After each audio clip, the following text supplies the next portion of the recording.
Hi everyone, this is Holly Jackson, Student Success Librarian at North Hall Library. I'm so excited that you're here joining me for the first Thursday edition of our Research Tips video. Today's topic is advanced research tips or advanced search tips for your research. So we're going to move pretty quickly. If you have any questions at any point, know that you can reach out to any of the librarians and we're really happy to help you.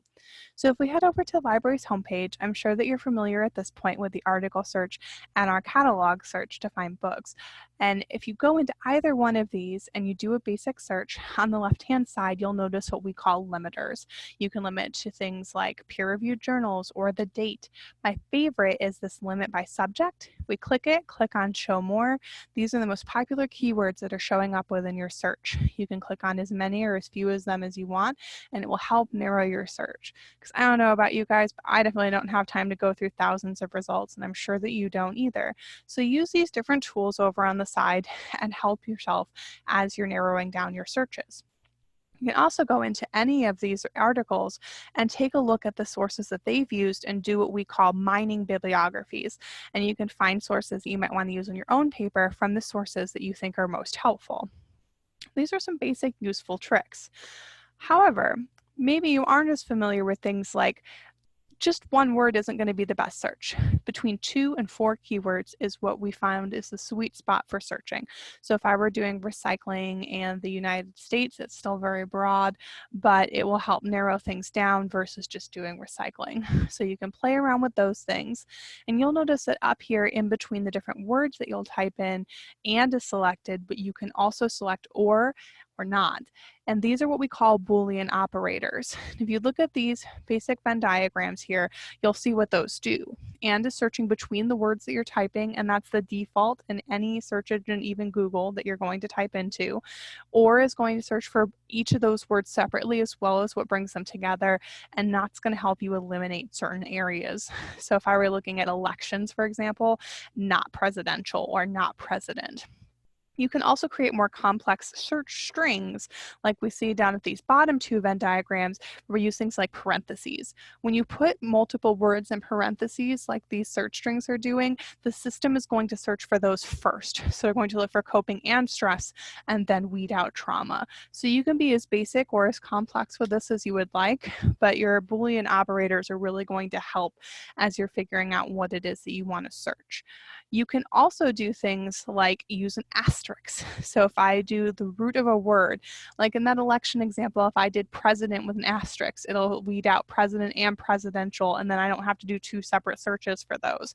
If I'm using writ, I get write, writing, writer, written, rewritten, unwritten, any version of these words that are showing up on your screen here. And the other thing that might be particularly helpful for you is to use quotation marks. So you can see here I've put video games down. I've made another Venn diagram just to show you. If I type video games not in quotation marks, like I just type it in the search bar, I'm going to get things that relate to videos that are not video games, things like YouTube or TV or DVDs. Games are going to look at board playing games, maybe role playing games, maybe even mind games, right? It's searching for both of those words.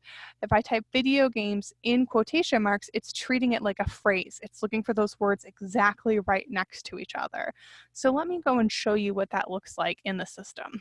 So if I do a search for video games, I'm going to find quite a few things, finding 1.6 million things. But if I put video games in quotation marks, I'm going to find a lot less because it's not looking for all those other random parts of it. 180,000. If I do maybe stress and writing, because I get stressed when I'm writing, I don't know about you guys. If I go in here and I do that, I'm going to find 15,000 things, which isn't too bad. But if I were to do stress and writ with an asterisk, now I'm going to find a lot more. And I'm going to see those different words in bold. So 47,000, and you'll see write, writing. If I go down a little bit, you'll see written. You can actually see it's looking for those different versions with writ of the root word. So those can be very helpful. And another fun example, just to show you real quick, if I were looking for dog and cats, right? 2 popular pets. I'm going to find quite a few things, 119,000. But if I were doing dog or cat, now I'm going to get a lot more. And so 3.1 million results. So you can play around with these and help either broaden or narrow your search depending on what it is that you need. And if you have any questions at all as you're working on your search strings and finding your research, know that you can reach out to us by chat, by email. Any of the librarians are happy to talk with you guys about your research. So don't be afraid to reach out if you need us. Good luck with your research. Have a great day.